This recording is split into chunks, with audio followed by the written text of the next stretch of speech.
Amis du soir, bonsoir. J'espère que vous allez bien.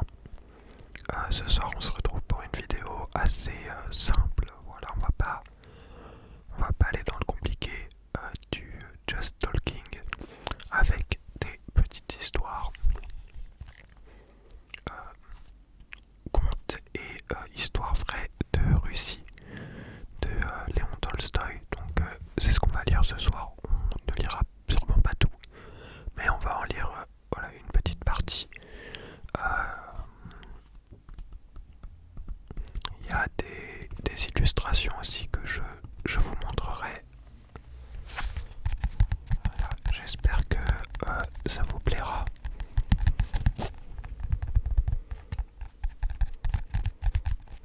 Voilà, peut-être que pour certains, vos parents vous lisez, pardon, ouais, j'ai du mal à parler, vos parents vous lisez ces histoires avant de s'endormir, peut-être vos grands-parents ou je ne sais pas.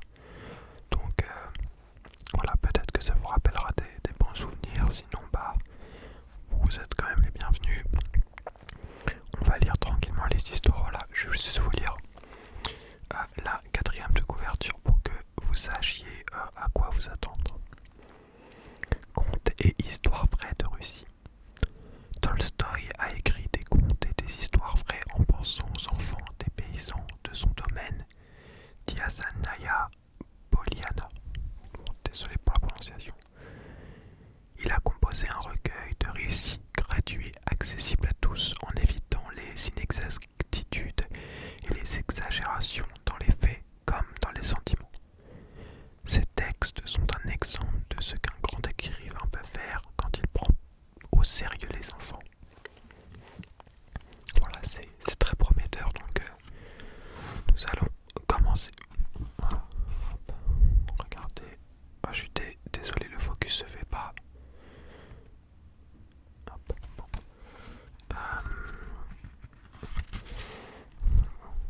Alors, ce sont des textes qui datent de 1869 à 1872. Donc voilà. Tolstoï, donc célèbre écrivain qui a vécu de 1828 à 1919. Voilà. Et il est très connu, oui, pour le fameux Guerre et Paix, qui est, je crois qu'il faut être courageux pour le lire, hein, c'est assez long. Mais et donc voilà, il a écrit plusieurs livres, puis il s'est mis à devenir tout simplement paysan sur son domaine, voilà. Et il a continué encore à écrire des livres, donc c'est vrai que ces livres dépeignent un peu avec réalisme la Russie. Il y a un aspect presque, une volonté historique dans ces récits, donc voilà, ça va être intéressant. Alors on commence avec la première histoire, le paysan et la pierre, histoire vraie.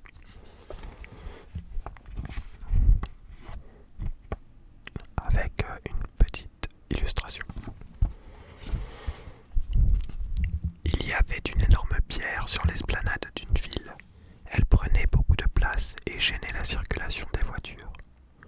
On fit venir des ingénieurs. On leur demanda comment on pourrait l'enlever et combien cela coûterait. L'un d'eux dit qu'il fallait la faire sauter à coups de mine et transporter les morceaux, et que la dépense serait de 8000 roubles. Un autre déclara qu'il fallait introduire sous la pierre un grand rouleau et la déplacer ainsi. Il ajouta que cela coûterait 6000 roubles. Un paysan intervint. Eh bien, moi, j'enlèverai de la pierre et je prendrai pour cela 100 roubles, dit-il. On lui demanda comment il ferait. Je creuserai tout près de la pierre une grande fosse. Je disperserai la terre que j'en sortirai sur l'esplanade. Puis je ferai basculer la pierre dans le trou et ensuite je nivellerai le terrain.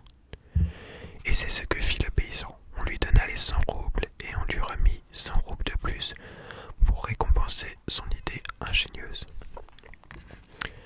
Voilà, une histoire, ma foi, je sais pas ce que vous en penserez. c'est des histoires très courtes pour pas forcément intéressantes, enfin, peut-être un peu trop réalistes, je ne sais pas. On va passer un conte cette fois-ci. Soudoma. La Soudoma est une petite rivière du district de Borokov, dans la province de Pskov. Sur ses bords, deux montagnes se dressent en face l'une de l'autre. Sur l'une était jadis située la petite ville de Vyshgorod.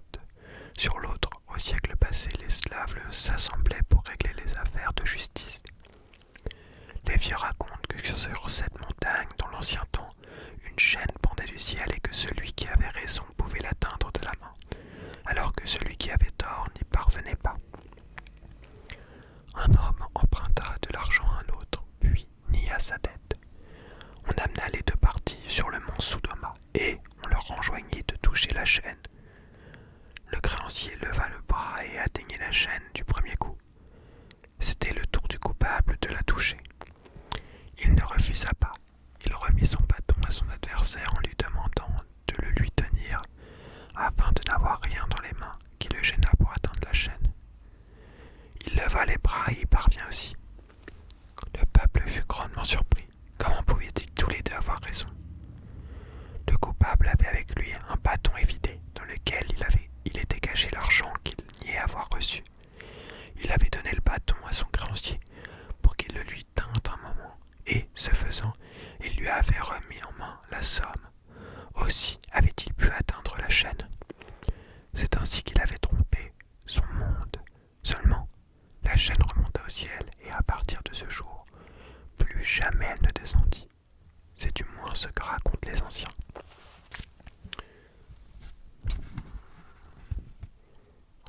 Voilà, l'illustration avec la chaîne et tous les hommes autour.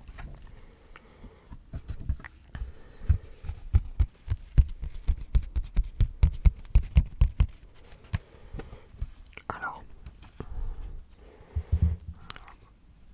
hop, je vais avancer un peu parce que, voilà, par exemple les récits historiques, je sais pas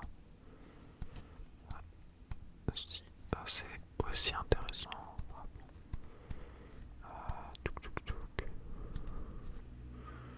Ok, les premiers récits. Je regarde un petit peu le livre, je dois vous avouer que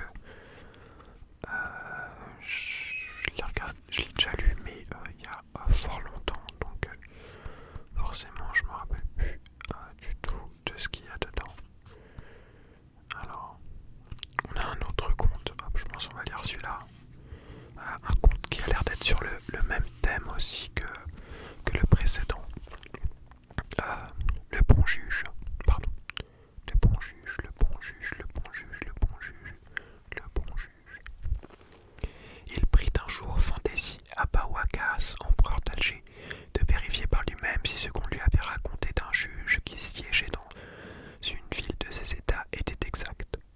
On disait de lui qu'il découvrait immédiatement la vérité et qu'il n'y avait pas de fripon qui réussit à échapper à sa justice. Voilà, hop, la petite illustration. Hop, pardon, j'enlève les mains du mauvais côté. Hop, pardon.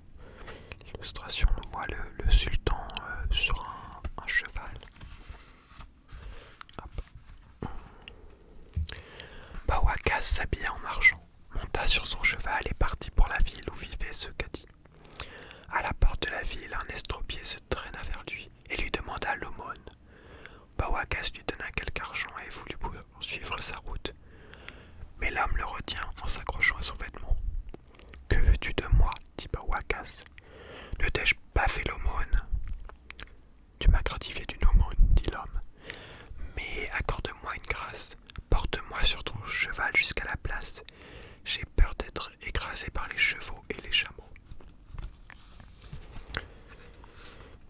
Baouakas le prit à cheval derrière lui et le conduisit à la place. Là, il s'arrêta. Le pauvre homme ne descendit pas. « Qu'attends-tu pour descendre? Allons, descends, nous sommes arrivés. » « Descendre ?» répondit l'autre. « Et pourquoi? Le cheval m'appartient. Si tu me le laisses, pas de bon gré. Allons trouver le juge. » Le peuple s'était assemblé. Il écoutait ces gens se quereller. On cria Allez donc trouver le cadi, il vous mettra d'accord.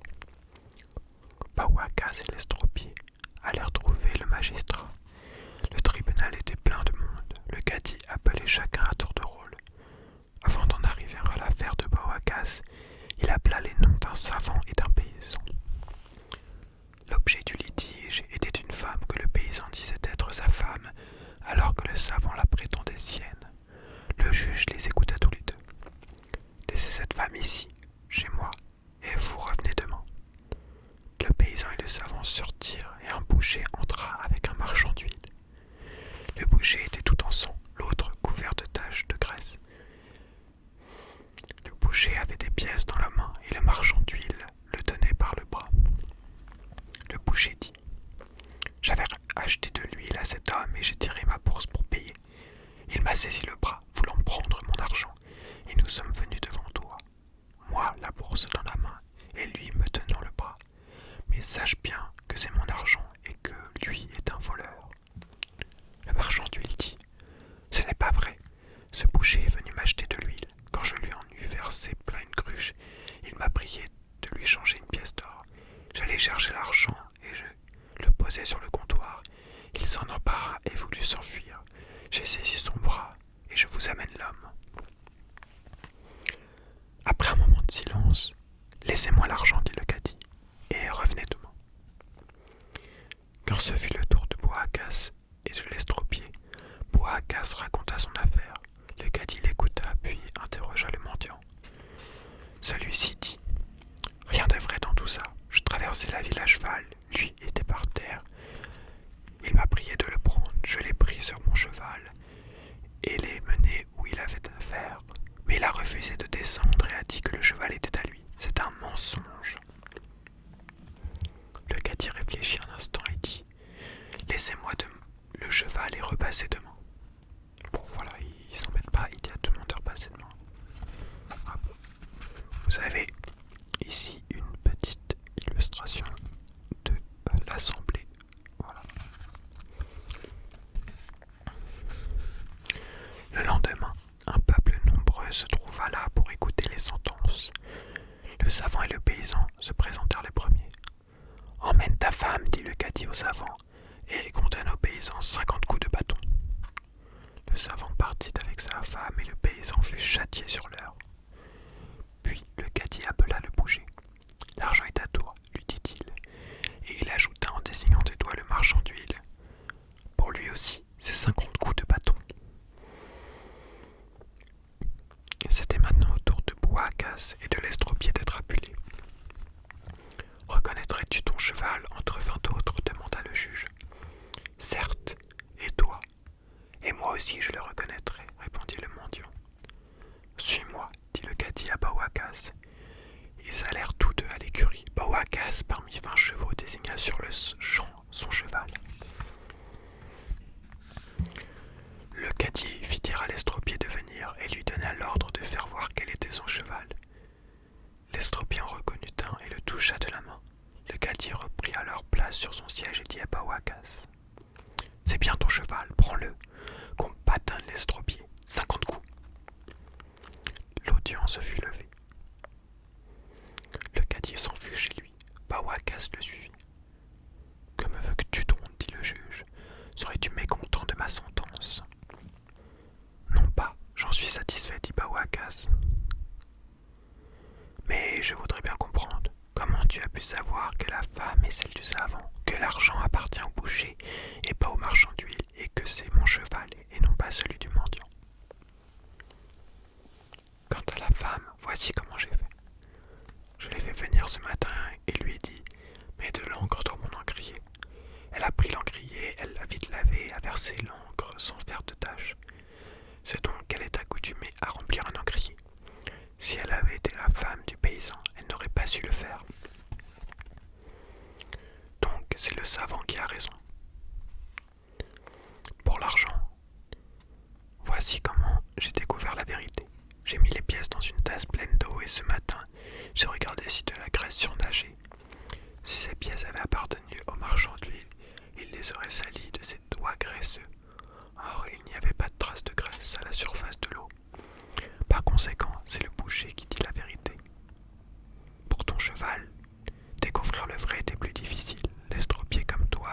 sur le champ au milieu de 20 chevaux, un cheval comme étant le sien.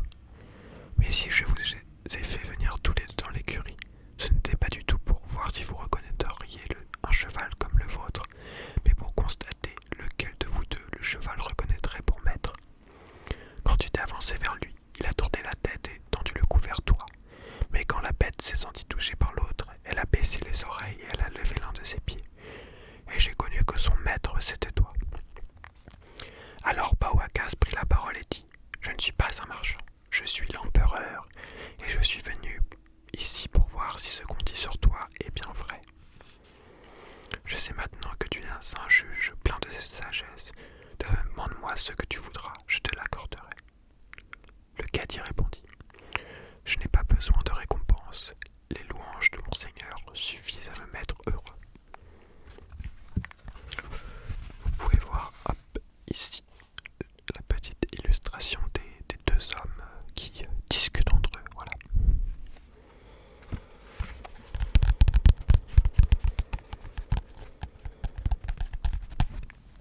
Voilà une histoire avec beaucoup de raisonnements logiques qui voilà, peuvent être contrariés à certains égards. Mais voilà, un homme plein de sagesse finalement. Voilà, on va s'arrêter là, ça fait 17 minutes que je tourne. C'est passé assez vite en fait. Bon, la première histoire, je suis désolé, je vous ai pas lu un truc de ouf. C'était voilà, peut-être un peu trop terre à terre, mais les deux autres contes sur le thème voilà, de la justice et de l'honnêteté étaient un peu plus originaux et intéressants.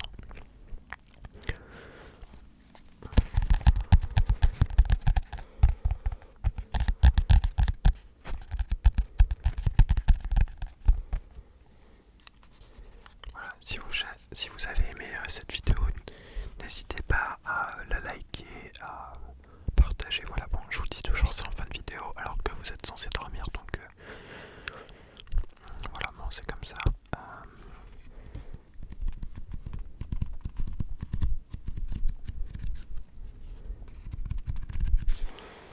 J'espère que les histoires vous ont plu. J'en referai sûrement une prochaine fois.